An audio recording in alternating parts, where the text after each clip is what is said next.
Hey everyone, thanks for joining us for another YouTube video. What's up? If you have not subscribed yet, click the subscribe button below. Click the button below. As we discussed last week, all month, we are talking about relationships, interracial relationships, and we're going to continue that conversation today. Let's do it.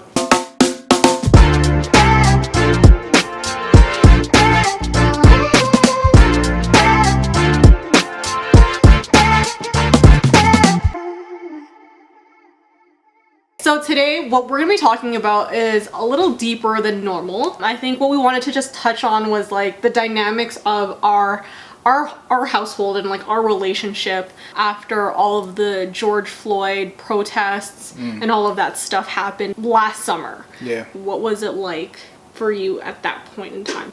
A lot. That was the first time I'd say that. The media cycle, the news, the internet, I couldn't take it. Like, it actually really rocked my mental space. Like, it made me feel sad, for sure. It made me just like, what? How could this be something that somebody would actually willfully do to another person? For me, what hit me was kind of the idea of just placing myself in that position. Like, old boy was just walking out, and then all of this crap hit, and it's just like, that could have been me. Legitimately, that could have been me. This one was like right there, super present. There was no ambiguity in my mind as to what took place, and it messed with me 100%. You could feel the energy in the house kind of just flip for us. We were quiet a lot more. Andra wasn't really talking as much, and it was really hard to focus on like the everyday tasks of like work and like, you know, the mundane everyday stuff that you normally do. And so I think for you, like, not only did you go off socials, but I think you also realized like you needed to be around like your friends. Yeah. So I had to dip for a bit, and I went to kick it with my boy, and we ended up connecting with someone else as well. And, you know, we just were talking things through and just going through the whole scenario and what it means for us as a culture and whatnot.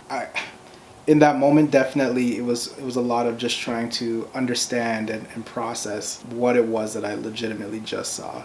When he was going through what he was going through and feeling what he was feeling, and he said like he needed to get away for the weekend, I like 100% supported that, because I think the reality is there are things about his lived experience that I will never be able to relate to, or even be able to effectively comfort him or effectively communicate with him about. And I think that's one of the things you have to realize in an interracial relationship. It's just that your realities are so different. Yeah, there are things that we will just never be able to experience in each other's lives. And so, you know, definitely I appreciated that you were, you know, just trying to see what you could do in that moment. And that was all that I think anybody can do, because quite frankly, I didn't even know what to do. So yeah, for me, being in an interracial relationship, especially being in an interrelationship with a black man, it's acknowledging that you'll never fully understand